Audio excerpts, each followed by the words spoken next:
नगरसेवकांविषयी गुन्हे दाखल झाले, तुमची काय कारवाई असणार आणि कशी सगळी प्रोसेस असणार आहे? अपात्रतेची कारवाई अशा पद्धतीची माहिती मिळते, पण सध्या यासाठी काय प्रोसेस कशी?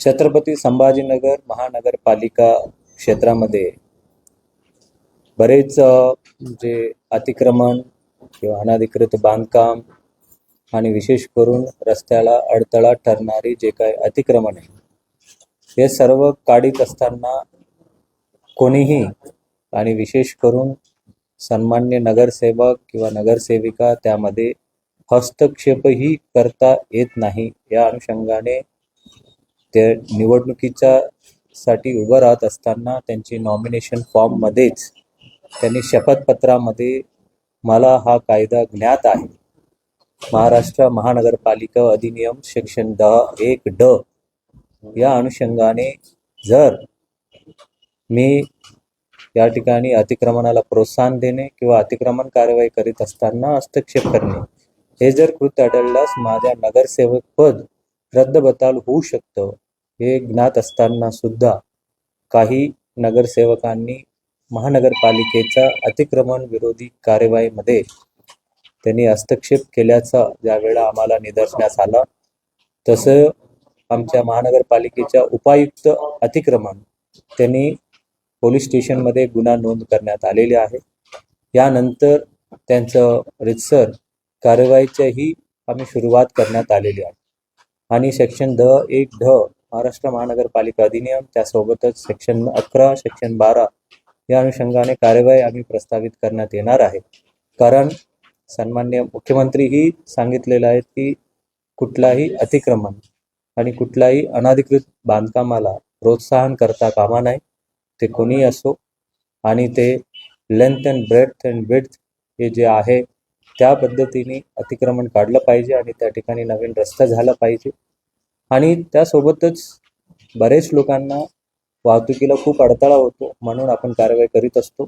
त्या कारवाईमध्ये काही नगरसेवक पॉझिटिव्हली सांगतात की या ठिकाणी अतिक्रमण काढा, लोकांना त्रास होतो, परंतु काही नगरसेवकांनी त्या ठिकाणी जाऊन हे करणे हे चुकीचे आहे आणि म्हणून त्या कायदेशानुसार कारवाई करण्यात येणार. कुठल्या पक्षाचे सगळे नगरसेवक आहेत? त्यामध्ये MIM पार्टीचे नगरसेवक आहेत, त्यामुळे त्यांच्या विरुद्ध FIR करण्यात आलेली आहे आणि त्या अनुषंगाने पुढील कारवाई त्याप्रमाणे कारवाई केली जाते. ते कालून कारवाई प्रस्तावित करण्यात आलेले आहे आणि ते आम्ही लवकरात लवकर कारवाई प्रस्तावित करून कायदेशीर प्रक्रिया पूर्ण करून करणार.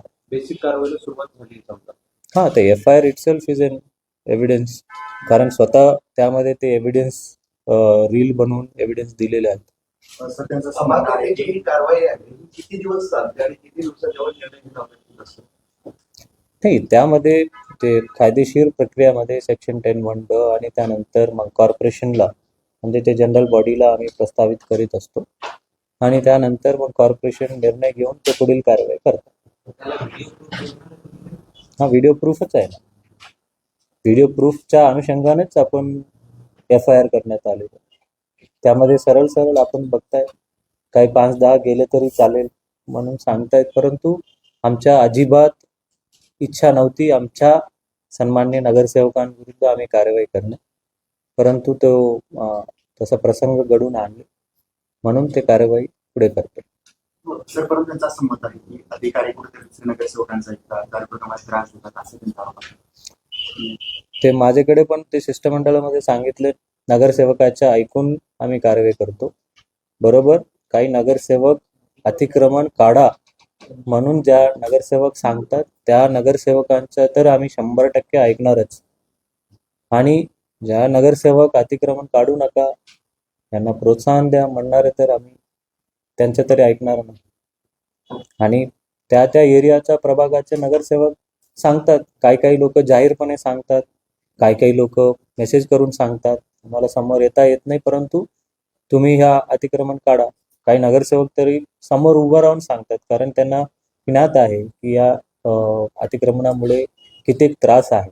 बरेच वाहतुकीला म्हणजे ॲम्ब्युलन्स, फायर इंजिन्स आणि या सर्व गोष्टी त्या ठिकाणी पोहोचतात येत नाही. बऱ्याच ठिकाणी गोल्डन टाईम असतो आणि काय काही लोकांना त्या ठिकाणी घरी सकाळी गाडी लावल्यानंतर रात्री गाडी काढेपर्यंत ते हाऊस अरेस्ट असतात.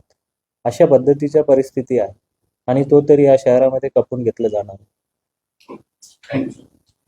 सर हिंदी में अरे ऐसा हिंदी नहीं आता. मराठी हिंदी आती है. सर महाराष्ट्र महानगर पालिका अधिनियम सेक्शन 10 सेक्शन 10 एक ड के इसके अनुसार जब कोई भी नगर सेवक अपना निवडणूक के लिए पर्ची भरता है उसमें वो शपथ पत्र देना पड़ता है कि वो मुझे ये कायदे का एक ज्ञात है और इसके तहत अगर मैं कोई भी चीज़ फॉलो नहीं करूँगा तो मेरा नगर सेवक पद जा सकती है, मैं डिस्क्वालीफाई हो सकता हूँ. ये ज्ञात रहने के बावजूद कुछ नगर सेवक सम्मानित नगर सेवक हमारे जो कॉरपोरेशन के हैं तो हमारे अतिक्रमण विभाग की कार्यवाही में उन्होंने बाधा डाली. हमारे इस बाधा डालने की वजह से डिपार्टमेंट ने उन्होंने गुनाह नोंद कर दी और उस गुने में के अनुसार कुछ नगर सेवक का कहना है उस कार्यवाही में हम नहीं थे, वो भी हम जांच पड़ताल नहीं कर रहे, लेकिन जो भी होंगे और वो पुलिस भी अपने पैरेलल इन्वेस्टिगेशन करेगी. लेकिन हमारे पास वीडियो एविडेंस प्रूफ है जो कि पूरा महाराष्ट्र के पास हो गई उन्होंने, क्योंकि खुद ही उन्होंने एविडेंस बना के डाले हैं. तो इसके अनुसार आगे की जो कार्यवाही है कायदेशीर कार्यवाही सेक्शन 10 सेक्शन 11 सेक्शन 12 इसके अनुसार हम कार्यवाही प्रस्तावित करेंगे. सर कौन सी पार्टी के ये सदस्य ये सभी कितने लोग हैं और लगता है ये सभी सदस्य एक AIMIM पार्टी से है और वो लोगों ने वहाँ पे जाके हमारे अतिक्रमण टीम को बाधा डाली है अतिक्रमण निकालने में और उन्होंने हस्तक्षेप किया, ऐसा उनका डिपार्टमेंट का कहना है और उसके हिसाब से हम आगे की कार्रवाई करेंगे. कितने लोगों पर अभी तक इनिशियल आई थिंक तकरीबन 40 लोगों पे है. उसमें कितने नगर सेवक हैं और कितने नगर सेवक नहीं हैं और कौन से नगर सेवक उनकी डिपेंडेंट हैं और कुछ कुछ नगर सेवक का उनका भाई है, कुछ पति हैं, कुछ बेटा है, तो वो हम उसका चौकसी कर रहे हैं और जो 40 लोगों के ऊपर तो पैरेलली पुलिस इन्वेस्टिगेशन तो कर ही रही है और लेकिन जो कॉरपोरेशन के महाराष्ट्र महानगर पालिका अधिनियम सेक्शन 10 एक ड तहत वो कौन से नगर सेवक और उनके जो रिश्तेदार हैं, वो जो डायरेक्टली रिश्तेदार हैं, उनके ऊपर उनके खिलाफ एक कार्रवाई प्रस्तावित करेंगे. जिनका प्रयास हुआ है वो लोगों का कहना है कि ये कोई पार्षद के कहने पर की गई. पार्षद के कहने पर हम नहीं करते, जो हर एक पार्षद जो है वो उनका कहने का पूरा अधिकार है और हम तो बोलते हैं कि जो तुम सही चीज़ रास्ते पे आके भी हमसे रुबाब से बोल ही सकते हो कि कोई पार्षद आके बोलना कि मेरे प्रभाग में जो ये अतिक्रमण हो रहा है ये जाहिर से निकालो, वो पार्षद का तो गलती नहीं हो सकता.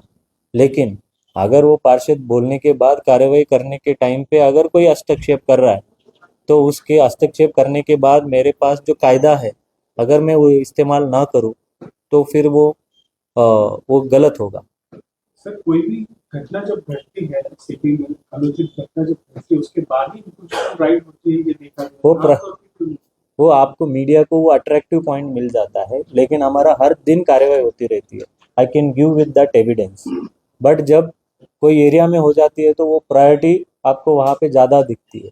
अदरवाइज रेगुलरली हम कार्रवाई अभी भी आपको अभी ये दे रहे हैं. कल कार्रवाई हुई थी क्या, शायद आपने कवर नहीं किया, लेकिन कार्रवाई होती है, लेकिन अलग अलग जगह पे कार्रवाई होती है. लेकिन जब एक पर्टिकुलर एरिया में ऐसा घटना घट जाती है तो वो वहाँ पे इमीडिएटली सभी फोर्सेस एक जगह पे आके कार्रवाई करते हैं. Thank you.